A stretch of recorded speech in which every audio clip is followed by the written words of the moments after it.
और उस नाम में अपने मन को लगाओगे तो चाहे तुम थोड़ा सा भी क्यों ना जब पाओ, उसका जितना भी फल मिलेगा आपको पूरा मिलेगा। जैसे एक बार कोई एक बहुत साहूकार था, वो गांव में चीज दिया करता, ब्याज पे पैसे देता, कोई सामान लेके आते उनसे ब्याज लगाता। तो उन दिनों में ऐसे गरीबी के दिन थे, आज की तरह से संपन्न लोग नहीं थे। तो एक गांव में वो गया, जाके उसने उससे पैसे मांगे, उसका काफी जो मूल था उसका ब्याज हो गया था। वो बेचारा नहीं दे पाया, गरीब आदमी था, कहने लगा जी मैं नहीं दे सकता, मैं नहीं दे पाऊंगा आपको। बोला नहीं दे पाएगा? तो ऐसे आदमी कठोर होते हैं, वो खून चूसने वाले बन जाते हैं लोगों के, उनके दिलों में दया धर्म नहीं होता, वो पाप कर्म को पाप कर्म नहीं मानते, वो निर्दयी हो जाते हैं। ऐसा निर्दयी हो गया कि उसका सारा सामान बांध लिया। अब वो बेचारा क्या करे?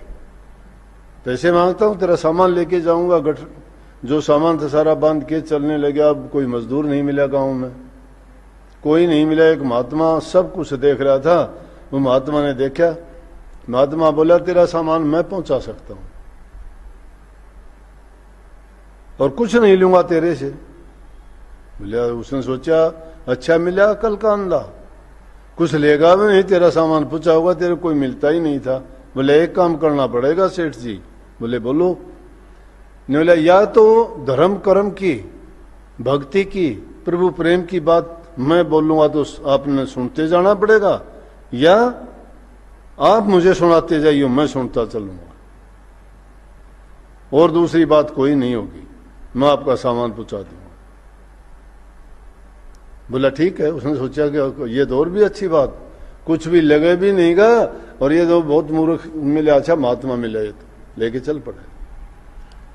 सामान लेके गया, चलते चलते वो महात्मा जी से कहने लगे आप ही बताओ, मुझे तो नहीं पता। उसने सोची सामान भी लेके जाएगा, अच्छी बात बताएगा, तेरा रास्ता भी कट जाएगा, और बहुत अच्छा हो गया।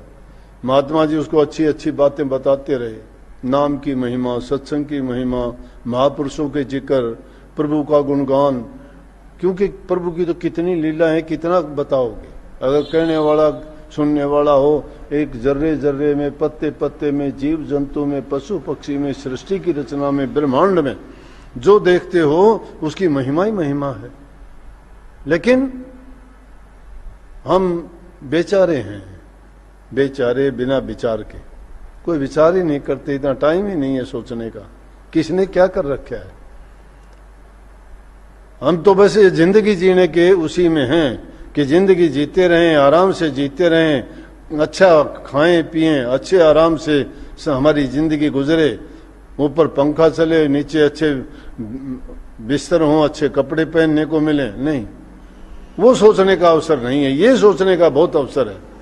मैं ये पहनूंगा, ऐसा बदलूंगा, ऐसा नहाऊंगा, ये चीजें मुझे अच्छी लगती हैं, ये बुरी लगती हैं, उन चीजों में सारा जीवन बिता देते हैं। लेकिन ये कभी प्रभु का कौन जिक्र करे।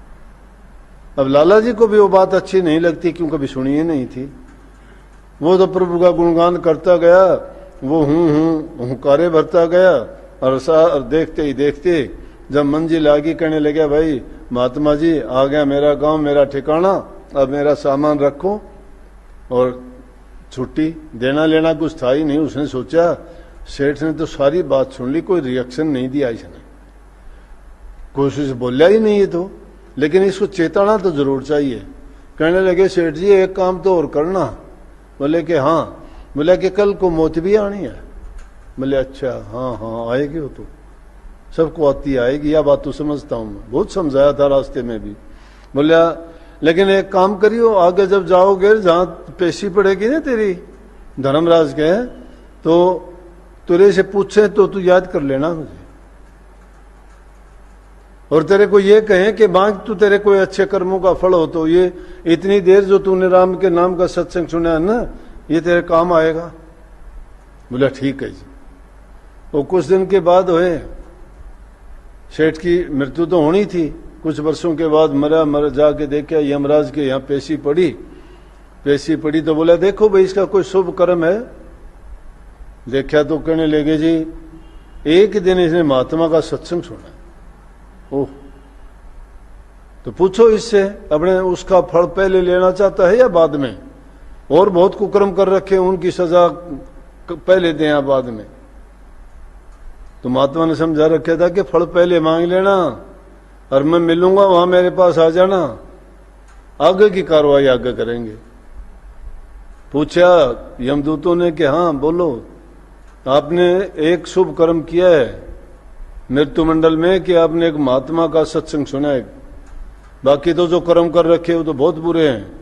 किसी से ब्याज लिया, किसी से धोखा किया, किसी से कपट की, किसी की निंदा की, किसी से झूठ बोला, बड़े धोखेबाजी की हैं, उनका फल तो तुझे बाद में मिलेगा, वो तो नरकों में जाना पड़ेगा, बहुत बड़े बड़े कष्ट होंगे। लेकिन महात्मा का जो संग किया उसका तेरे को अच्छा फल मिलने वाला है। बोले आप बता कौन सा पहले लेगा? तो महात्मा ने सुझा रखा था, कहने लगा मुझे महात्मा का जो सत्संग था उसका फल दे दो। बोले चलो, बोला वो वहां पे हैं, वहां भी देखा जाके तो सत्संग चल रहा। देख के हैरान हो गया कि ये महात्मा तो मृत्यु मंडल में भी यही थे, यहां भी ये हैं, संत दोनों जगह होते। वहां सत्संग देखा और देखते ही सेठ से बोले आ गया? बोले हाँ जी आ गया। बोले वे एक काम कर गए?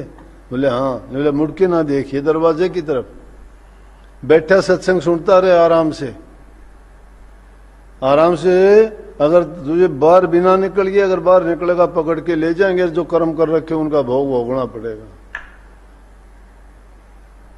बोला मैं क्यों जाऊं था, चालाक तो था ये महात्मा तो रहे, और भी नजदीक आके बैठ गया कि कदे उठ के उठ आ जा लेने, बेरा पटा है उनका। लेकिन ये नहीं बेरा कि महापुरुषों के पास, संतों के पास जमदूत उनके जो जगह होती है उनके दरवाजे के अंदर भी प्रवेश नहीं कर सकते। हाँ, आने जाने वाले जो होते हैं उनकी बुद्धि को भ्रष्ट जरूर कर देते हैं, क्योंकि उनको जो खुद नहीं आ सकते तो काल रूप बन के और उनकी बुद्धि पर बैठ के उनसे उल्टे पुल्टे काम करवा देते हैं। यमदूत बाहर खड़े खड़े कदे खांसे कदे खंगारे करें कि आजा झोली दें, देख के न और फिर मुंह फेर ले। जाके यमदूत कहने लगे जी वो तो महात्मा जी के पास जाके बैठ गया और अब जो है उसको बुलाते हैं तो आता ही नहीं। बोले भाई अब काबू नहीं है, संतों का जो जीव बन जाता है, संतों के पास जो चला जाता है वो अपने आप काबू का नहीं है, तो उसको तो भूल जाओ। तो देखो थोड़ी सी घड़ी का सत्संग करने से, प्रभु हरि नाम की चर्चा करने से, उस नाम की महिमा को गाने से, सुनने मात्र से इतना फल मिल गया, तो हम तो रात दिन उनका गुणगान करते हैं, बैठते हैं, सुमन करते हैं, ध्यान करते हैं, फिर हमारा कल्याण क्यों नहीं होगा?